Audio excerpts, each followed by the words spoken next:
Querida familia de En Casa Contigo, en situaciones de confinamiento es importantísimo, fundamental, que cuidemos nuestra alimentación para cuidar nuestra salud, tanto física como mental. Y para hablar de eso tenemos con nosotros a un querido amigo de En Casa Contigo, que es el doctor Abraham Benzaquén, de Clínica Benzaquén en Málaga, que ha elaborado, yo diría que una pequeña guía, pues, hablando de diferentes temas, pero concretamente en este primer vídeo nos va a hablar de la alimentación. Querido Abraham, cuéntanos tus consejos para alimentarnos correctamente durante épocas o situaciones de confinamiento. Buenas, Silvia, me alegro de hablar de nuevo contigo. Bueno, A mí también. pues yo por lo primero que comentaría, pues de forma sintética, comentar qué alimentos son los más recomendables a consumir en esta época de confinamiento.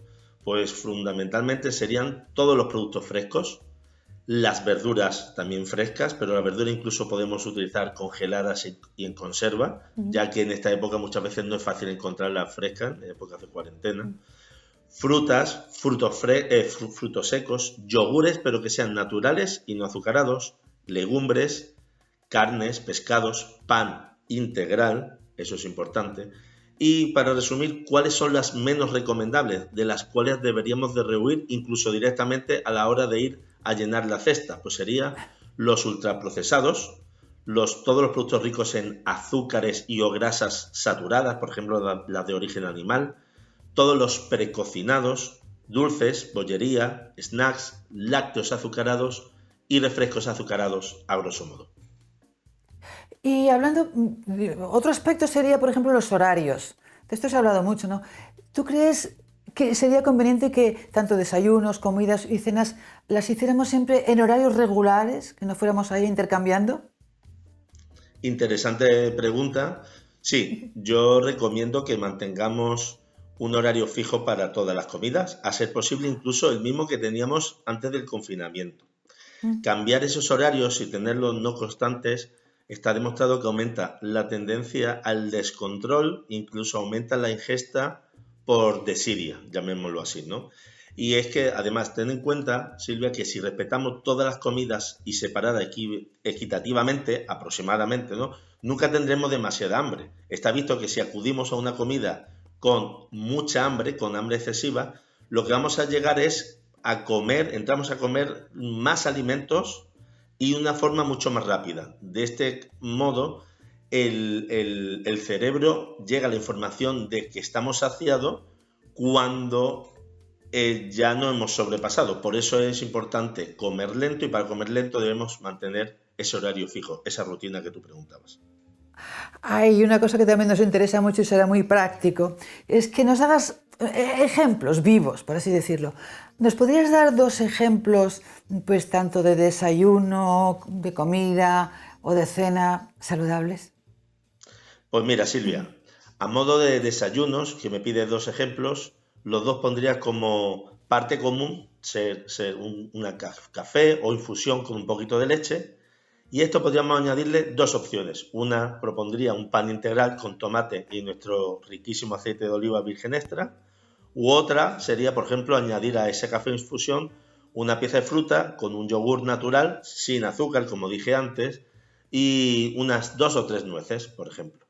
Como comidas y cenas, destacar primero que entre comida y cena habría poca diferencia, así que te doy 4 ejemplos y que cada uno decida cuáles son 2 almuerzos y son 2 cenas. A todos le pondríamos una ración que son unos 200 gramos de verduras, ¿vale? Y a esto le podríamos añadir pues una ración de legumbre, ahí tendríamos una, o una ración de pasta, ahí tendríamos otra comida. En ambas, la ración de estas 2 cosas son unos 80 gramos, más o menos.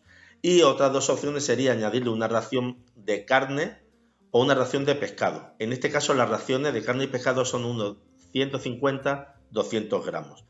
¿Cómo tenemos que cocinar todas estas cosas? Pues con poca grasa, fundamentalmente. Lo ideal sería la plancha, pero no siempre vamos a soportar toda la comida a la plancha. Y a este almuerzo o cena le añadiríamos el postre. ¿Qué pondremos como postre? Pues yo propongo en esta guía para el confinamiento saludable una pieza de fruta como una opción, otra sería 3 nueces, 5 almendras, que tienen menos calorías, un café o una infusión con un poquito de leche, o otra vez un yogur natural no azucarado. ¿Sabes, Abraham? Yo he oído muchas veces hablar de que la cena, que no sea muy tardía, que las cenas sean más tempranas para que haya más distancia entre la cena y el momento de acostarnos. ¿Es por ahí la cosa? ¿Es importante? Es al menos interesante. Interesante que lo hiciésemos para no dormir excesivamente pesados, que no fermente la comida. Yo, como remedio para que podamos cenar temprano, como hacen nuestros convecinos de Europa del Norte, pues lo que propondría, por ejemplo, es apoyarnos en una sexta comida, que es muy pequeña, pues digamos, antes de acostarnos, para poder hacer una cena previa. Lo que se dice, un ligero resopón, que se dice, ligerito pero resopón.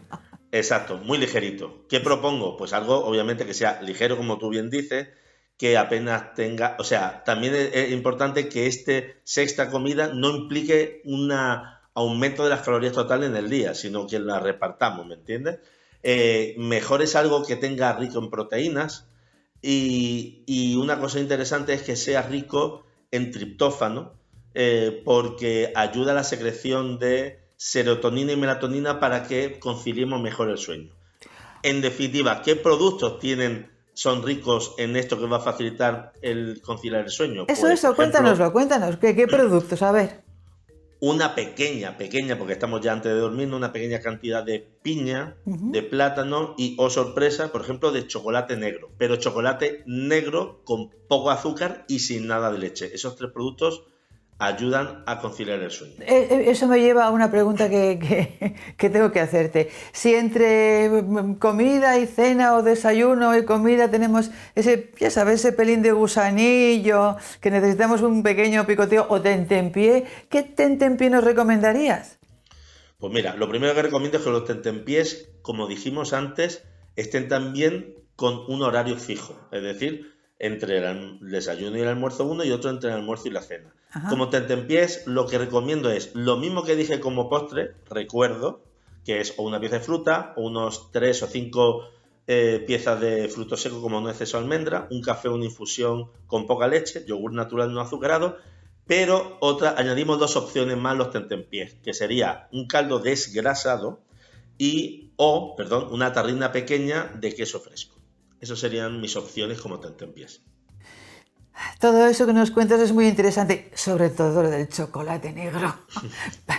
Y eso me lleva a decirte, bueno, todo es muy sano, todo lo que tú quieras, ¿no? Pero, hombre, un poquito de excepción podríamos hacer de vez en cuando. ¿Sería un pecado muy gordo hacer una excepción de vez en cuando? Mira, Silvia, no solo es que no sería un pecado, sino que es recomendable.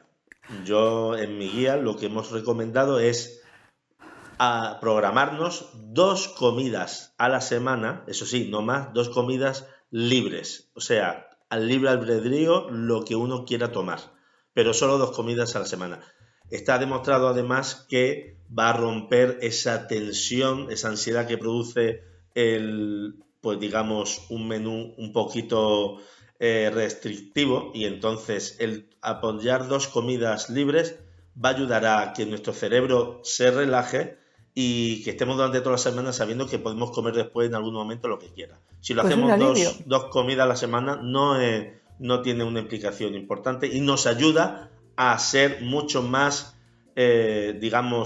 más estrictos con el resto de las comidas. Ayuda totalmente. Oye, pues muchas gracias. A propósito de todo esto de las licencias, sí. En todas las comidas, no te lo he comentado, pero, y ya que estamos hablando de confinamiento y que estamos hablando de un confinamiento porque nos estamos intentando proteger de un germen, ¿vale?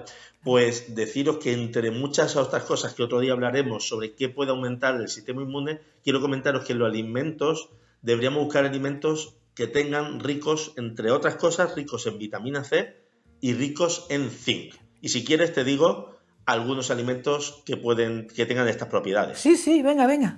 Mira, ricos en vitamina C, además de la naranja, pero hay otras cosas que son mucho más ricos que vitamina C, en vitamina C que la naranja. Ejemplos: la guayaba, la grosella negra, pimiento rojo, el perejil, el brócoli, kiwi, albahaca, fresas. Es decir, que tenemos un surtido importante de cosas ricas en vitamina C.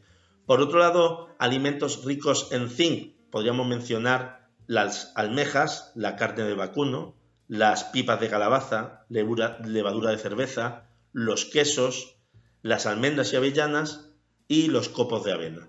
Si en todos estos alimentos, en todas estas comidas, introducimos estos tipos de alimentos, pues es un plus que le estamos dando para que nuestro sistema inmune esté más potente y más alerta ante posibles infecciones.